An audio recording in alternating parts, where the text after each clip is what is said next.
Hi. Welcome to Homeopathy Medicines. Today in this classic Homeopathic Materia Medica lecture discuss about homeopathic medicine Capsicum annum by Dr. Farrington, MD. Before starting this video, please subscribe to this channel. We need support from you to make this channel more beautiful and more informative. Now going to discuss about Capsicum annum, its uses and symptoms.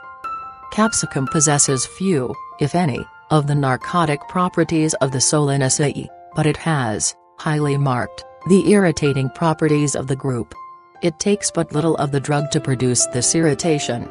Capsicum is eliminated from the body through the kidneys, producing strangery with burning when passing water.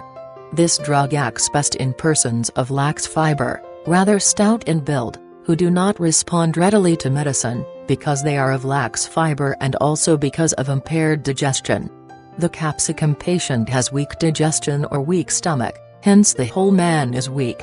Such patients are irritable and get angry without any cause. This is true of either adults or children. They are worse from the least draught of air, though this air be warm. They are clumsy in their motions.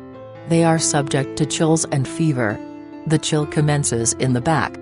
Although the patient is thirsty, yet drinking causes shivering. The capsicum patient is subject to catarrhlasma with red face and well-marked sibilant rales. He coughs, and a successful cough raises phlegm which relieves the asthma. Capsicum has a symptom of the chest not often met with in practice, and that is very offensive breath during the cough. It also has a well-marked action on the ear, especially on the middle ear.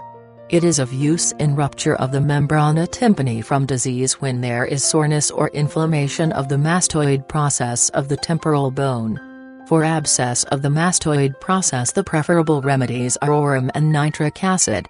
For chronic suppuration of the middle ear, you may think of silicea. Capsicum is of importance in diseases of the throat. It is indicated in diphtheria or in gangrene of the throat when there are burning blisters in the roof of the mouth and when there is an odor from the mouth like that of carrion. The throat feels constricted as if spasmodically closed. The patient is worse when not swallowing. In extreme cases the patient becomes greatly prostrated. The most similar remedy here is cantharis. Capsicum is also indicated in elongation of the uvula. It may be used both externally and internally. In dysentery, it is indicated when the stools are frequent but small and attended with violent tenesmus and burning in both rectum and bladder. The stools are bloody and slimy and contain shaggy pieces. There is thirst and yet drinking causes shuddering. Thanks for watching this video. If you want more videos like this, please subscribe to this channel and press the bell icon. Comment us your feedback. Like and share this video with your friends and family. For paid and free consultancy online, visit homeopathymedicines.com and mashclinic.com. Thank you. Have a nice day. Stay healthy, stay happy.